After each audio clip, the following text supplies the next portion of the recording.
Agora vou tirar a fêmea, certo? Deixar alguns minutos, certo?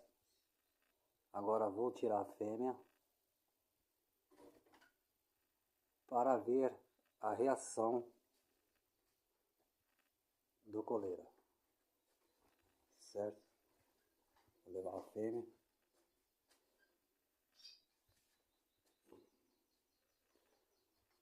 E vou deixar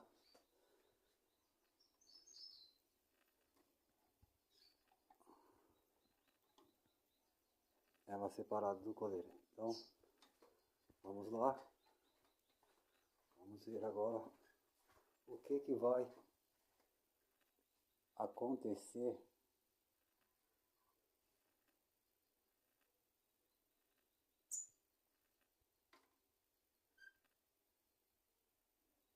com a separação.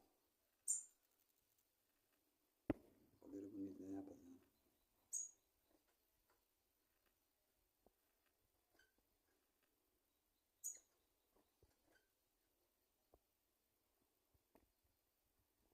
Vamos.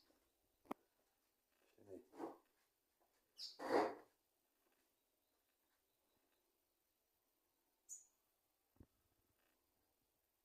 vai dar alguma coisa.